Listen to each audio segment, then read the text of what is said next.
Half of the residents in this small village 220 kilometres from Seoul are aged over 60. The only creche here almost closed last year. South Koreans, it seems, do not want to have children. When I first started working here 14 years ago, there were 80 children. Today, there are only 11, and the number just keeps on dropping year after year. The creche can only stay open with financial help from the regional authorities. Kim Young-sun has been the creche's director for 23 years. In our village, since there are many more older people than children, I had an idea. I wanted to convert this childcare centre into an old people's home. But the municipality insisted on continuing the creche.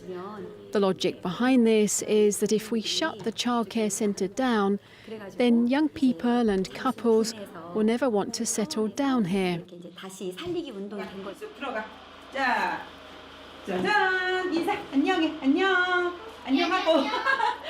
The municipal government says the creche will remain open, even for just one child. Kim has had to make the most of leaner financial times.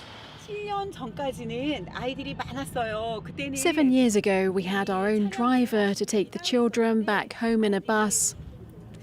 But now that we have, less money, we have to cut corners. So I drive the children home myself. This is a village living on borrowed time. South Korea's birth rate is the lowest in the world at 0.87, the average number of children a woman will have during her lifetime.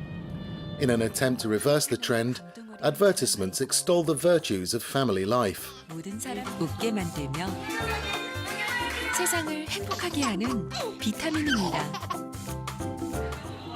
But the campaign is at odds with many women's preference for the single life, like Kang Hang-byul. The audiovisual production firm employee decided a while ago that she didn't want to marry or have children. In fact, she says she never wants to fall in love.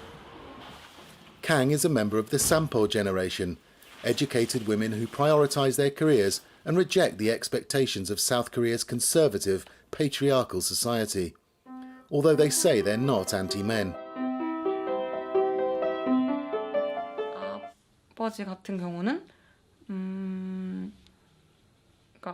When I told my father I decided to never get married, he told me he wasn't going to force me into it. But ever since, he's refused to see me. South Korean society remains very patriarchal. After marriage, women are expected to raise the children and look after them as well as the family home. Our society has a hard time imagining a man also taking part in those tasks, and these are some of the reasons why I chose this life. Her choice angers many South Koreans who still look down on women who don't want to get married. Kang regularly meets like-minded friends to remind herself that she is not alone.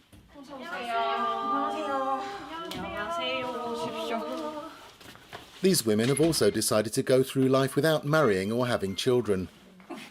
They meet every week as members of a support network of young women who've decided not to have children. Their slogan? To be elite without marriage. The economy plays a big part. After decades of growth, the quality of life for South Koreans is declining, especially for families. A growing number of women no longer want to get by on one salary and be dependent on their husbands. These days, more women are admitted to university than men, and more women end up graduating than men. That's why many women no longer want to just stay at home and rely on their husband's salary. Immigration could be a solution, or at least an instrument we could use to compensate this birth rate issue. But South Korean society isn't ready for a significant influx of foreigners.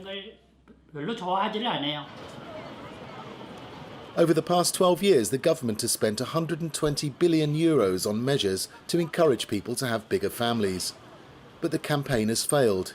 Instead, South Koreans and their country face an increasingly uncertain future.